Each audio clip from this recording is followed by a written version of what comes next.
सृष्टि बचपन से ही दिखने में सुंदर नहीं थी, लेकिन अमीर बाप की बेटी सृष्टि पर उसकी माँ जान छिड़कती। मेरी बेटी कितनी प्यारी है, भगवान सबको सृष्टि जैसी बेटी दे। सृष्टि धीरे धीरे बड़ी होती है। एक दिन सृष्टि की सहेली कहती है, तू दिखने में कितनी अजीब सी है, लेकिन मैं जानती हूँ हम सब में सबसे अच्छी शादी तो तेरी ही होगी। तेरे पापा अमीर जो हैं। और बता नहीं सकते यार, दहेज तो हर कोई देता है, ये क्या ज्यादा ले जाएगी अपने पति के लिए? अरे बड़े शहर में कोठी है इसके पापा की। अरे पापा की है ना, कौन सी इसकी है?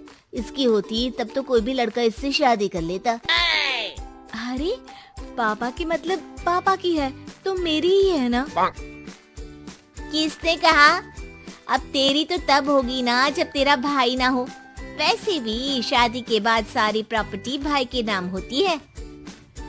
सृष्टि समझ जाती है कि उसे किसी भी हालत में माँ बाप की सारी प्रॉपर्टी को अपने नाम करना है, लेकिन कैसे? एक दिन सृष्टि का भाई शीनू कहता है, बहन क्या कर रही है? तुझसे एक बात करनी है। अरे हाँ करना, मैं तो तेरी बहन हूँ। बहन मेरी लाइफ में ना एक लड़की है, बहुत अच्छी है। मैं सोच रहा हूँ माँ और पापा से बात करूँ शादी के लिए। सृष्टि को समझ में आ जाता है कि भाई की शादी होते ही भाभी उसे एक दिन भी घर में बर्दाश्त नहीं करेगी। क्या बात है भाई, बताना कौन है वो? यार वो बहुत अच्छी लड़की है, पढ़ी लिखी है, मेरे साथ जॉब भी करती है। बस एक प्रॉब्लम है। प्रॉब्लम? क्या प्रॉब्लम है भाई? यार वो शादीशुदा है, लेकिन उसके पति ने उसे सिर्फ इसलिए छोड़ दिया क्योंकि उसके माँ बाप दहेज नहीं दे पाए। सृष्टि ये सुनकर न जाने क्यों खुश हो जाती है। अरे भाई तो क्या हुआ, लड़की तुझे तो पसंद है ना? शीनू को लगता है कि बहन उसे समझ रही है। वो इस बात से अनजान होता है कि उसकी बहन की मंशा पूरा घर हड़पने की है। सृष्टि अपनी माँ से कहती है, मम्मी मुझे तो बहुत चिंता है, पता है शीनू क्या कर रहा है? अरे क्या कर रहा है, वो तो काम पर जाता है और वापस घर आता है। नहीं ना माँ, वो यही तो नहीं कर रहा, बाकी सब कर रहा है। आपको पता है उससे प्यार है, और वो भी एक शादीशुदा लड़की से। ये क्या हो गया, मैं सोसाइटी में क्या मुंह दिखाऊंगी? अरे तेरे पापा तो यही कहेंगे कि मैंने ही उसे बिगाड़ दिया है। माँ देखो, मेरी बात मानो, पापा पर भी विश्वास करने की जरूरत नहीं है। अब आप ही बताओ, पापा इतनी देर घर के बाहर रहते हैं क्यों? बोलो। अरे बेटा वो तो नौकरी करते हैं ना। तू बहुत भोली है माँ, पापा का ऑफिस तो 7 बजे खत्म हो जाता है, लेकिन देखो कितनी देर से आते हैं। अरे नहीं बेटा, ऐसी कोई बात नहीं है। सृष्टि माँ को एक औरत से बात करते पिता की फोटो दिखाती है। देखो माँ कैसे हैं पापा, मैं ना कहती थी कि पापा सही नहीं है। मैं तेरे पापा से बात करूंगी, दे फोटो मुझे। ओ माँ, वो तो डिलीट हो गई। लेकिन चल, तूने तो देख लिया ना, पापा से बाद में बात कर लेना।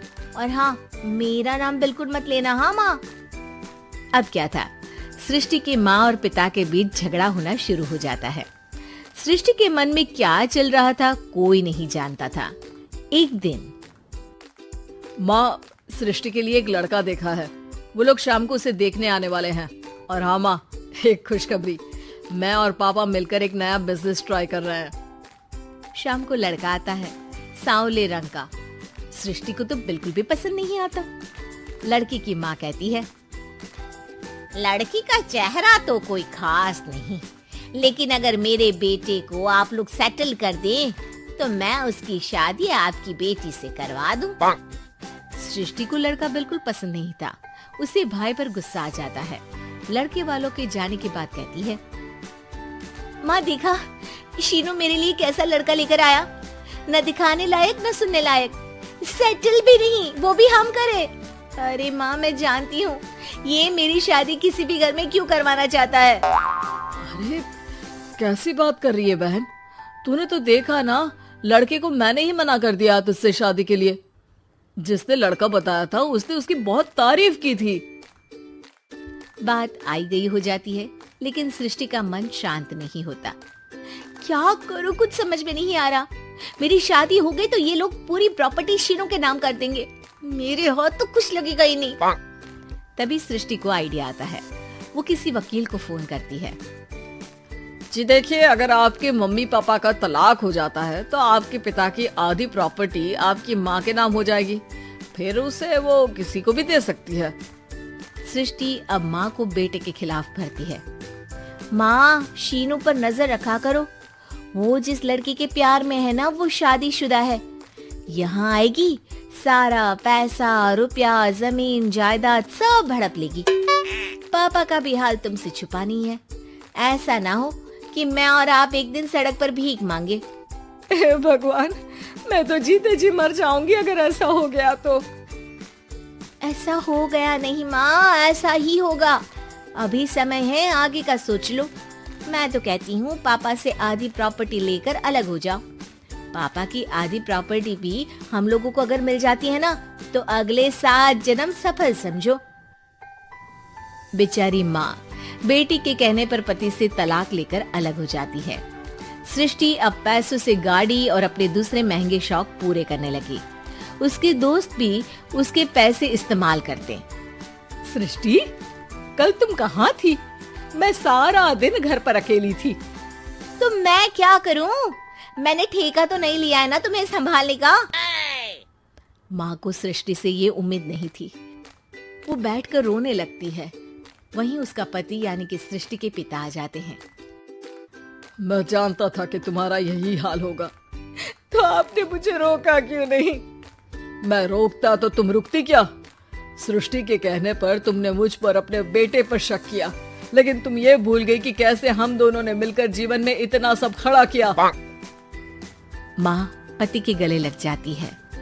मुझे माफ कर दीजिए, मैंने आपकी कमाई का एक बड़ा हिस्सा गवा दिया। कोई बात नहीं, तुम साथ हो तो मैं ऐसी 7 प्रॉपर्टी खड़ी कर दूंगा। तभी वहाँ सृष्टि आ जाती है रोते हुए। माँ, मयंक ने मुझे छोड़ दिया। वो बोल रहा था जब तक मेरे पास पैसे थे तब तक ही वो मेरे साथ था। पापा, माँ, मुझे माफ कर दीजिए।